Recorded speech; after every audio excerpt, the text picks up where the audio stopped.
Hello, dear students. How are you? I think you all are good and you all are doing good. So, in our last lecture, हमने पढ़ा था कि कैसे जो है company जो ईस्ट इंडिया कंपनी थी उससे परेशान होकर जो है पीजेंट्स ने, उसके अलावा जो आर्मी थी और जो लोकल पीपल्स थे इंडिया के, वो किस तरीके से परेशान हो गए थे और कैसे जो है एक रिबेल हुआ, यानी कि एक विरोध हुआ।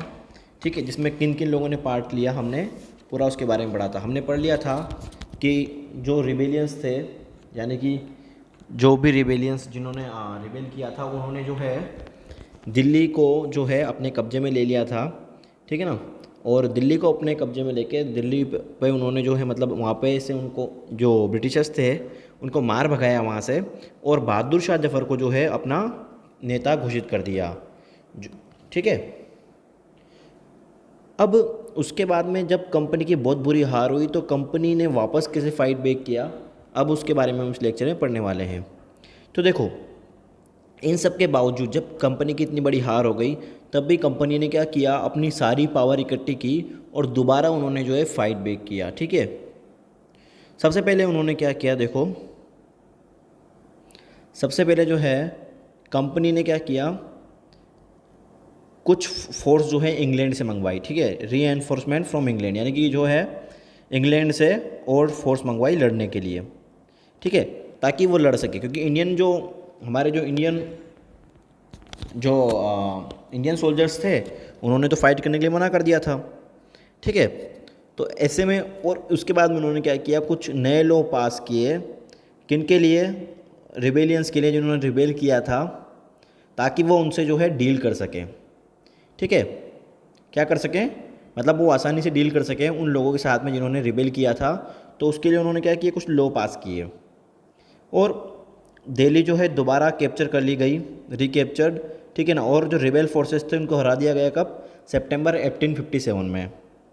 और जो लास्ट मुग़ल एम्परर थे कौन, बहादुर शाह जफ़र, अब उनके ऊपर क्या किया, कोर्ट में जो मुकदमा, मतलब कोर्ट में जो है उनके खिलाफ ट्राई किया गया और उनको जो है लाइफ इम्प्रिजमेंट में डाल दिया गया, यानी कि उनको जो है मतलब एक तरीके से उनके ऊपर देशद्रोह का मुकदमा चलाया गया और कंप्लीट लाइफ जो है मतलब उनको उम्र कैद की सज़ा यहाँ पे सुना दी। ठीक है, उम्र कैद जानते हो ना, मतलब कंप्लीट लाइफ जो है अब आपको जेल में रहना है। उनको और उनकी वाइफ जो थी जिन्नत महल, उनको क्या कर दिया गया, रंगून। रंगून कहाँ पे है, आज जो म्यांमार है भारत के ईस्ट में, वहाँ पर उनको भेज दिया गया अक्टूबर 1858 में। और बहादुर शाह जफ़र जो है वहीं पर 1862 में क्या हो गए, उनकी जो है वहीं पे उनकी डेथ हो गई। अब देखो यहाँ पे जब हम बात करते हैं रिकैप्चर ऑफ दिल्ली, तो इसका मतलब ये नहीं था कि उन्होंने जो है मतलब रिबेलियन को पूरा तरीके से ख़त्म कर दिया था, रिबेलियन को समाप्त कर दिया था। रिबेलियन अभी भी कंटिन्यू थी। ठीक है, और इसके लिए जो है ब्रिटिशर्स ने काफ़ी बैटल लड़ी और लगभग उनको 2 ईयर्स लग गए इसको दबाने में, सरप्रेस करने में। ठीक है, इस पॉपुलर रिबेलियन को।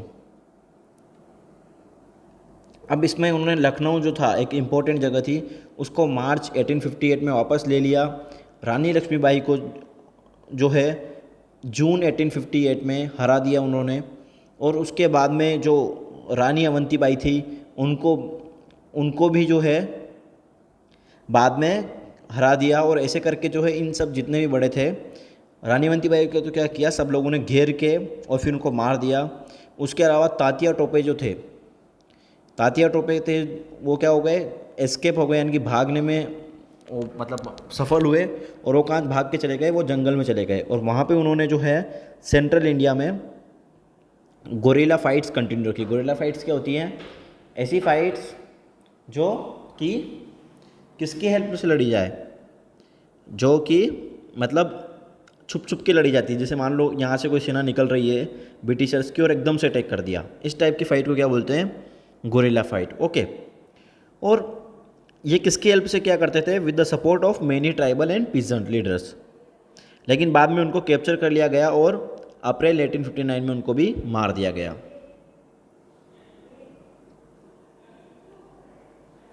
अब देखो जैसे क्या हुआ था, जब ब्रिटिशर्स के खिलाफ विक्ट्री होने लगी थी तो लोकल पीपल जो है वो इनकरेज होने लगे थे रिबेलियन के लिए।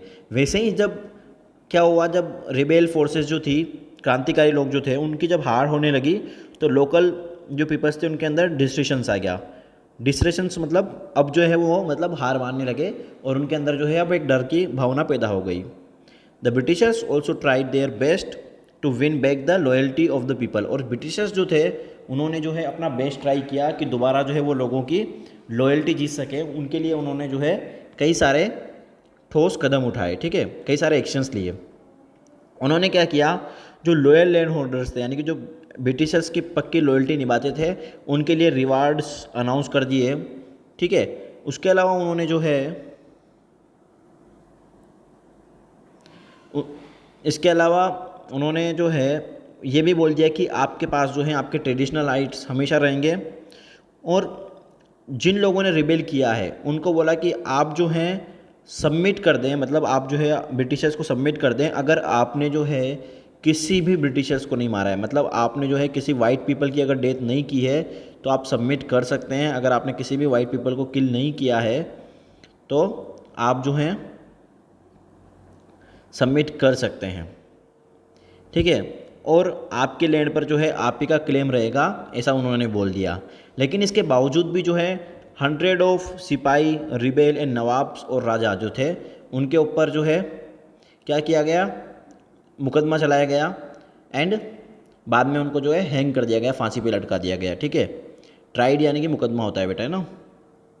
आफ्टरमेथ, अब देखो इसके बाद में क्या हुआ। अब ये जब रिबेल कंप्लीट हो गई तो इस रिबेल के बाद में हुआ क्या, तो ब्रिटिशर्स जो थे उन्होंने लगभग 1859 एंड ऑफ 1859 पर जो है सारा जो कंट्री था उस पर वापस उन्होंने जो है क्या कर लिया था, अपना कंट्रोल रिगेन कर लिया था, okay. But they could not carry on ruling the land with the same policies any more. लेकिन वो जो है अब उन्हीं पॉलिसीज़ के साथ में दोबारा जो है रूल नहीं कर सकते थे।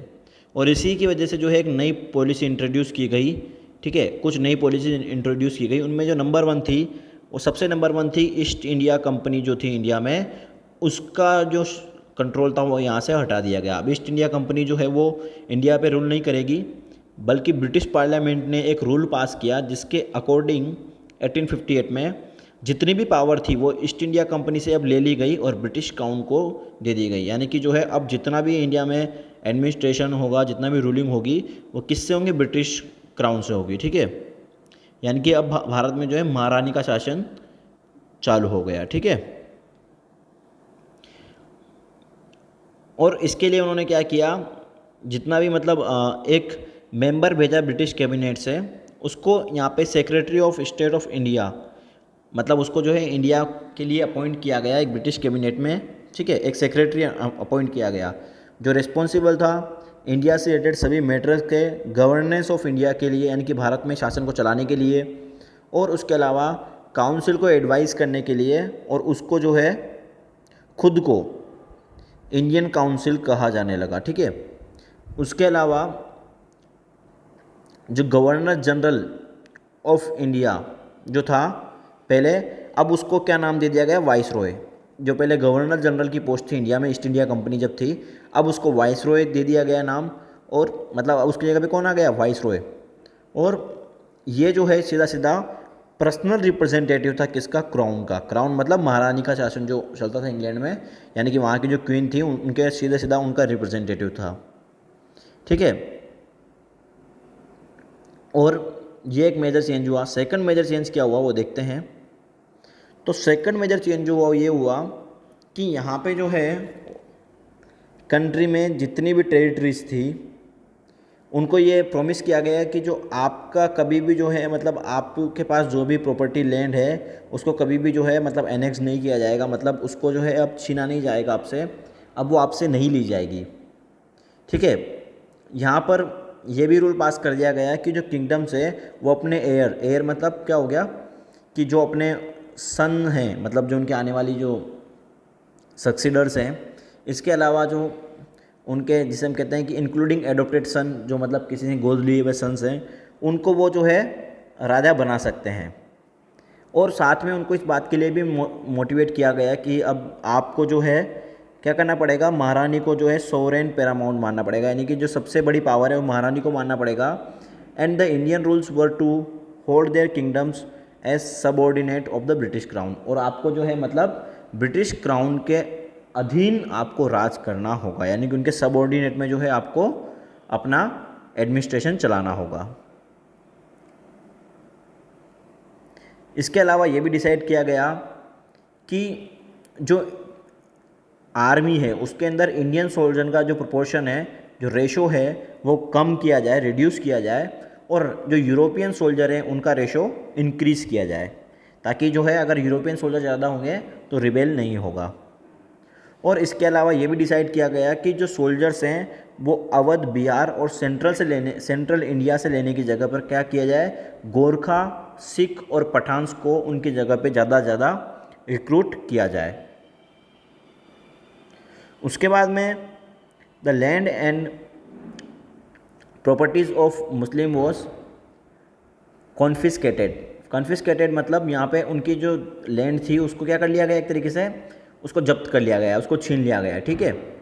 On a large scale and they were treated with suspicion and hostility, यानी कि उनको जो है संदेह से और एक शत्रु की तरह उनको, यानी कि एक एनिमी की तरह जो है उनको देखा जाने लगा। इसका रीज़न क्या था, ब्रिटिशर्स ये मानते थे कि जो रिबेलियन हुआ था उसके लिए बड़ी वजह कौन थे, मुस्लिम्स, ठीक है, ये उनका मानना था।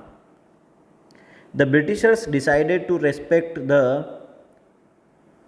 Customary religious and social practice of the people in India. और इसके बाद में जो है ब्रिटिशर्स ने ये भी डिसाइड किया कि जो भारत का लोकल कल्चर है, लोकल रिलीजियस उनकी जो सेंटिमेंट्स हैं भारतीयों के, उनको जो है वो अब से रेस्पेक्ट देंगे, ये भी उन्होंने यहाँ पे डिसाइड किया। इसके अलावा जो पॉलिसीज़ थी लैंडलॉर्ड और जमींदार्स के लिए, उनको एक सिक्योरिटी दी गई नई पॉलिसीज़ के अंदर कि उनके लैंड पर उनका राइट जो है वो बना रहेगा।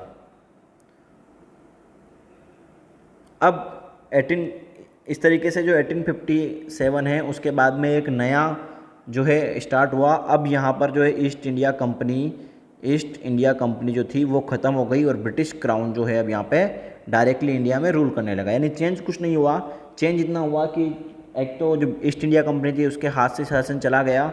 अब देखो यहाँ पे एक मैप है और इस मैप में आप देख सकते हो कि कुछ बहुत ये वो जगह हैं जहाँ पे रिवोल्ट हुआ था, ठीक है। तो आप इसमें देखोगे तो झांसी, कानपुर, लखनऊ, फैजाबाद, बरेली, मेरठ, दिल्ली, ये तो कुछ क्या हैं, important main centre of revolts. और उसके बाद में अदर सेंटर जो हैं वो कौन से थे कि नीमच, मऊ, जबलपुर, सागर। तो ये सब वो जगह हैं जहाँ पे क्या हुआ था, रिवोल्ट हुआ था। क्या हुआ था, रिवोल्ट हुआ था against Britishers, against east India company, EIC। तो देखो बच्चों, हमारा चैप्टर जो है यहाँ पे ख़त्म होता है, ठीक है। तो अब इस चैप्टर के क्वेश्चन आंसर्स जो हैं आपको PDF में मिल जाएंगे, आपको उसका टेंशन करने की ज़रूरत नहीं है। बाकी हम जो है चैप्टर आपका यहीं भी फिनिश होता है। तब तक के लिए टेक केयर, बाय बाय।